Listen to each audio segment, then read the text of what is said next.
Are you feeling overwhelmed, burned out, or extremely stressed? If you answered yes to any of the above, you're likely not practicing a healthy form of self care. In society, it's good to go, go, go, and to be busy and to put yourself last. But in reality, that benefits no one.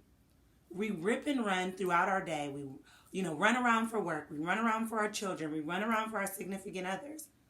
But then we're not taking care of ourselves in the process. And ultimately, that hurts us in the long run.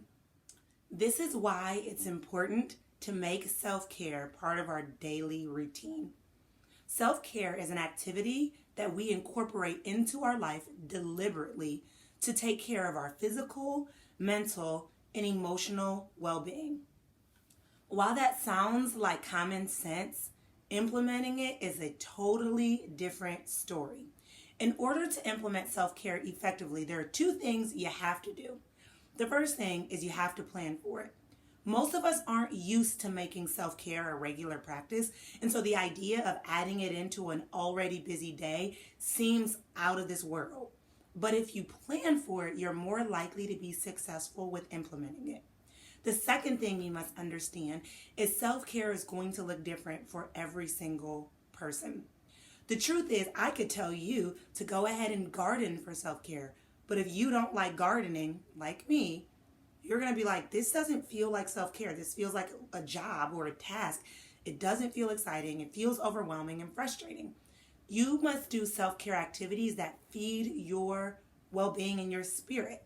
So when you're incorporating self-care, there's a lot of different activities that you can add into your life. You could do yoga, you could do mindfulness, you could do journaling, you could do dancing to music, you could listen to music in a bath, a warm bubble bath. You could turn on candles while you eat dinner with your family. There's a million activities, and in fact, if you Google or search it in Yahoo, you're going to find tons and tons of lists. And that's actually my suggestion when you're done watching this video. But there are 3 self-care strategies that we don't get a choice about, that we must incorporate into our life regularly. The first self-care strategy that is not negotiable is getting enough rest. Researchers say that we need between 7 to 8 hours of rest as adults, but most of us are getting like 5 to 6 on a good day.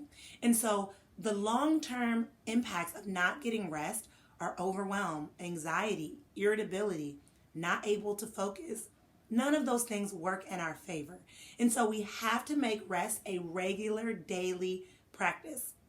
Now, I know that we think that we can put rest off, but I remember going to a yoga retreat and the lady said, if you're not resting because you're too busy, you actually need more rest than those who are. And so we have to make rest a priority. Think about it. Would you go several days and only charge your phone for 5 minutes at a time? Probably not, because we understand that we need our phone to be fully charged for it to work effectively.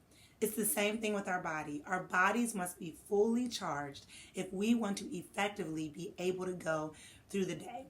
We cannot expect to do little cat naps here and there and a 4-hour nighttime rest and wake up energized and focused. Unfortunately, it just won't happen. The second non-negotiable self-care technique is to fuel your body. Think about it. If you're driving your car, are you going to put like water and candy in your car? No. So why do we put junk in our bodies that is not going to make our body thrive? That's not going to give our body the energy that we need.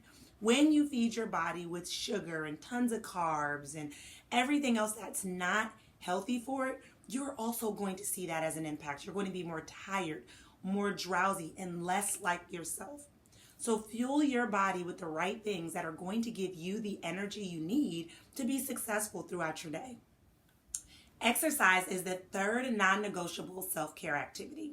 And you got to move your body. You got to get up and you got to get going. Despite what we believe, we think that exercise is good for our physical health, which ultimately it is. But exercise is actually good for your emotional well-being. Exercise creates endorphins, which are natural highs and feel-goods that make you feel good about yourself. So when I say move your body, I'm not telling you to go run a marathon if you've never run before. just get going. Maybe you like to swim. Maybe you like to walk. Maybe yoga or Pilates or PiYo is good for you.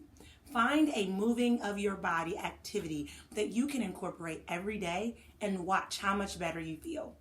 Now, I'll have you notice that none of the self-care activities that I shared with you that are non-negotiable are extremely overwhelming or impossible to implement and incorporate into your day on a regular basis.